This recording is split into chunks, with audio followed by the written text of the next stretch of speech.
서울의 하늘은 여전히 회색빛이었다. 빌딩 사이로 비집고 들어오는 햇살은 흐릿하고 거리는 사람들의 발걸음과 자동차 소리로 가득 찼다. 하지만 이 평범한 도시의 풍경 속에서 민수는 점점 불안한 생각에 빠져들었다. 민수는 37살 중소기업에서 일하는 평범한 직장인이었다. 월급은 적었고 생활비는 늘 빠듯했다. 집값과 물가 상승률은 그의 월급보다 빠르게 치솟았다. 그는 매일 통장 잔고를 확인하며 한숨을 쉬었다. 언젠가 이대로라면 내 삶도 이렇게 끝나는 걸까? 친구들과 모인 자리에서도 이 주제는 피할 수 없었다. 요즘은 미래가 불확실하다니까. 한국도 점점 베네수엘라처럼 되는 것 같아. 누군가 웃으며 말했다. 하지만 그 웃음 속에는 두려움이 스며 있었다. 베네수엘라, 한때는 남미의 번영 국가였지만 이제는 경제 붕괴와 극심한 인플레이션으로 유명했다. 사람들은 돈의 가치를 믿지 못했고 생필품조차 부족했다. 민수는 왜 사람들이 한국과 베네수엘라를 비교하는지 처음에는 이해할 수 없었다. 하지만 현실은 점점 그 비교가 틀리지 않음을 보여주고 있었다. 정부는 부동산을 안정시키겠다고 했지만 집값은 천정부지로 올랐다. 규제 지역이 확대될수록 오히려 서울의 주요 아파트 가격은 더 올랐다. 월급은 그대로인데 집을 사려면 대출을 받아야 했다. 대출이 막히면 임대주택에 들어가야 했지만 임대료도 점점 부담스러워졌다. 물가는 눈에 띄게 올랐다. 식료품, 생필품, 교통비, 에너지 요금까지 모든 것이 상승했다. 특히 전기세와 가스 요금은 계절마다 사람들을 긴장하게 만들었다. 민수는 장을 보면서 매번 계산기를 두드렸다. 이대로라면 한 달 생활비가 월급보다 많아지겠네. 회사에서도 사정은 좋지 않았다. 대기업과 중소기업 간 임금 격차는 계속 커졌다. 비정규직과 계약직은 늘고 정규직이라도 고용 안정은 장담할 수 없었다. 동료들은 하나둘씩 부업을 시작했고 민수도 주말마다 배달 일을 해야 했다. 사회 전반에는 불신과 불안이 퍼지고 있었다. 뉴스에서는 정치 갈등과 정책 실패를 연이어 보도했다. 부동산 정책, 세금 정책, 복지 정책, 모든 게 혼란 속에서 제자리였다. 사람들은 정부를 믿기보다 스스로 살아남는 방법을 찾기 시작했다. 민수는 베네수엘라를 떠올렸다. 그곳도 처음에는 안정적이라고 했겠지. 하지만 시스템이 무너지고 돈의 가치가 사라지고 결국 사람들은 생존을 위해 서로 경쟁하고 그 생각에 그는 몸서리쳤다.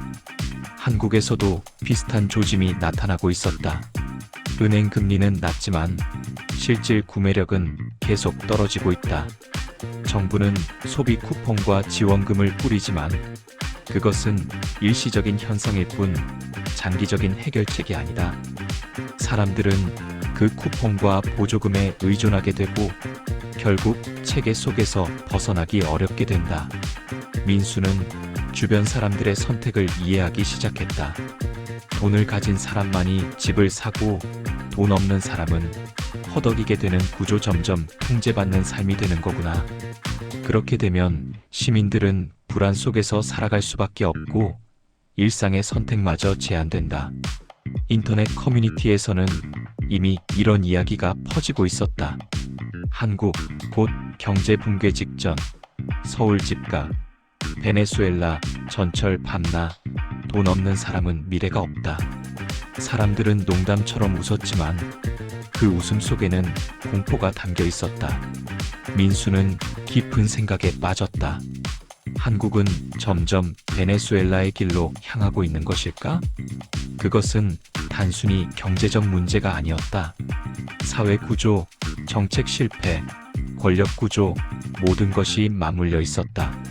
부자가 더 부자가 되고 중산층은 사라지고 빈곤층은 점점 늘어나면서 사회 전체가 양극화되고 있었다. 민수는 딸을 바라보았다. 이 아이가 자라서 살 세상은 어떤 곳일까?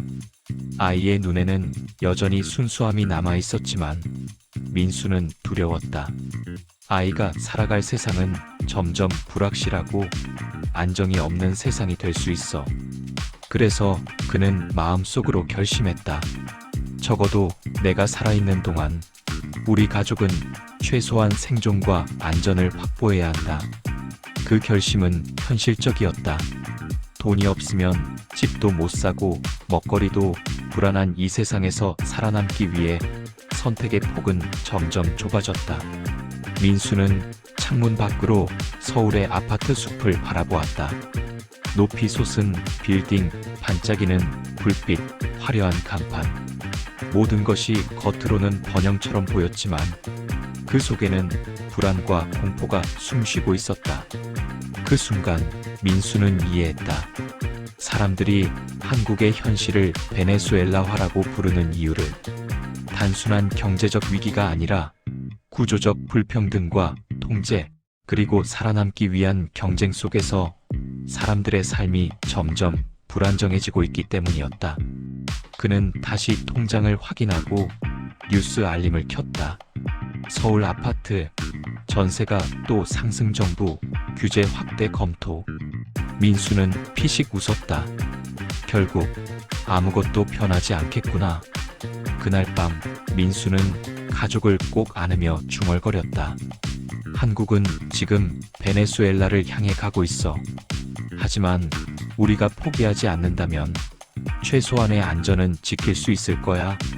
그리고 그는 창문 밖 도시의 불빛을 바라보며 불안 속에서도 살아남기 위한 계획을 다시 세우기 시작했다.